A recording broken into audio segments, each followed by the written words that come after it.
What's up, everybody? We got your boy Sugar Veliz, aka El Negro de Santana, and today I will be answering the questions that you guys asked me. So, the first question is: are aliens real? Well, are aliens real? From my opinion, yes, they're very real. Why I say this? I say this because there's too many facts, too many coincidences, and it's all kept from us. But I seen a few interviews and a lot of research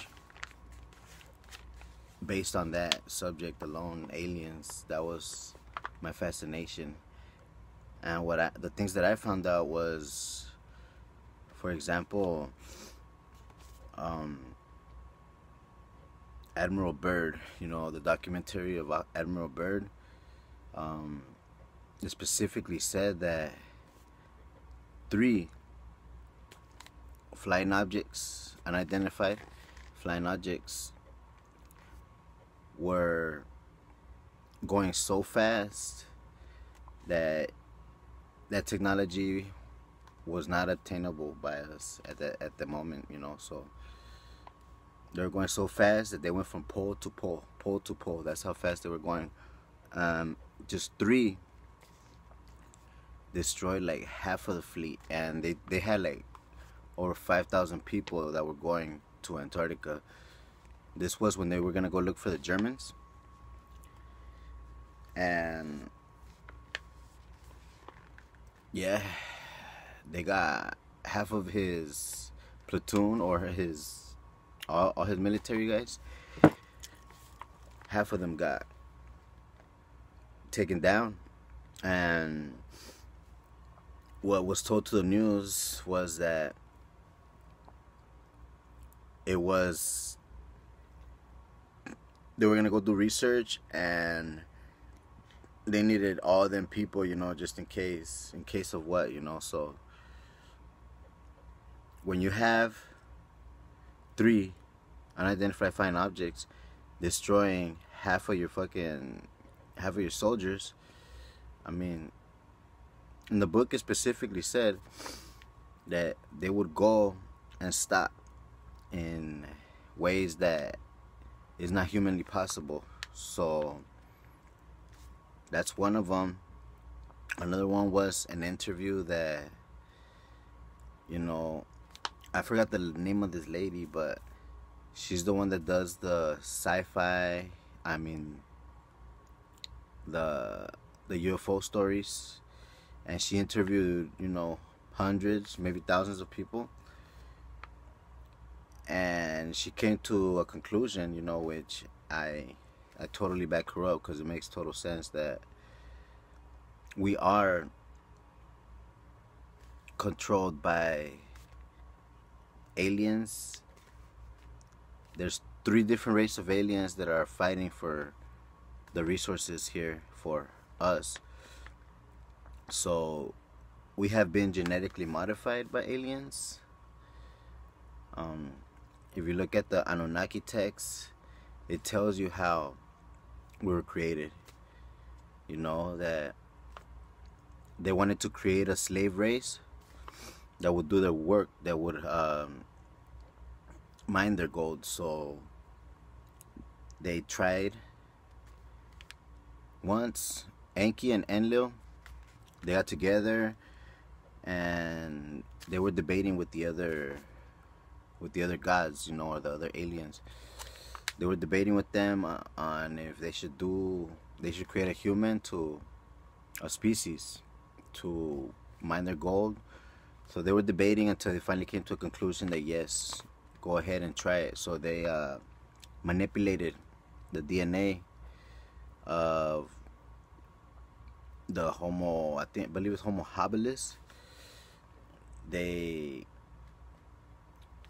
modified his DNA to where he could walk up right now, and the brain just started getting bigger, He was losing hair, so they experimented this. In other words, it took them like like a lot of times. You know, they I don't know how many exactly, but it took them a few times for them to get us to the way that they wanted. So I think one time, the first time that they tried, they put the semen of the Homo habilis. They mixed the semen with, you know, their semen with the female Homo habilis, and a child came out, and he looked, you know, kind of like them, but he was hairy and he didn't know how to use the tools. So all right, they put him to sleep. Another one was they created another one, and this one didn't know how to speak or couldn't hear, so they had to go back and genetically modify it again. And then the other one looked like them, you know, it was growing at their pace, but he was too crazy and he didn't know how to hold the tools. And then there was another one that came out exactly like them, but he couldn't, whatchamacallit, he didn't have his part, you know, to reproduce. So they kept on trying and trying and trying until finally they came to a conclusion that, look, we created something, but it doesn't have that communication skills, you know, to listen to us. So what they did was they got the sperm of the Homo habilis male, and they inserted inside of a female, you know, Anunnaki, female alien. And when that happened, she held the baby for 9 months, excuse me. And after those 9 months, the baby came, and they called them Atom, pretty much Atom, but Atom, because it was like an atom, you know, like a atomic bomb, atom. Well, that's why they called him Atom, because he was, you know, pretty much the first atom that they created and they were satisfied with. So after they created Adam, you know, they put Adam into a deep sleep and took out something from his side, you know, and created the woman. Woman, it just means like side, the side of man, you know. So yeah, they genetically modified us. And if you see in the timeline of Homo erectus, Neanderthal, and all that, it takes millions and millions of years, you know, like every single one has like a million and millions of years difference, you know, just to get to that next stage, which was minimum. But when you go from the Neanderthals to us, the humans, the transformation is ridiculous, you know, because we could stand up, right? We don't have fur. We have a bigger brain capacity. We work together, and this would have taken like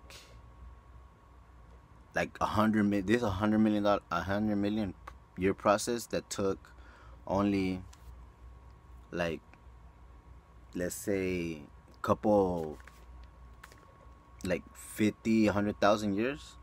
So if you look at the timeline, it's like, what the fuck? How the hell did this evolve? That's why they be looking for a missing link, and they be saying that the what was it, Homo sapiens or Homo erectus? The fossils that they find of the Homo erectus are actually human, like 100% human, but they want to categorize it as another species, which is bullshit, because the fossils of the Homo habilis is face structure and everything is built like that, the bone structure, because they are the ones from Noah's era, where they got to live to 900 years, 400, 500, 600. So when you get to live that long, your doesn't stop growing. Your bones don't stop growing. So the skull, it was getting more thicker and thicker and thicker. The bones just get thicker and stronger. So that's why they try to say that that's a different species, but it's not. It's really human, but the older humans, the ones that used to eat from God's tables. And yeah, there's many more other stories, but yes, I do believe in aliens. And sorry, I got way off the time limit to answer one question, but I'm actually gonna do a episode on just this, so I will give you more information. I'll break it down to you, and I'll give you my real opinion. But thanks for that question. Question number 2. What do you think about the education system? What do I think about the education system? I think the education system is bullshit.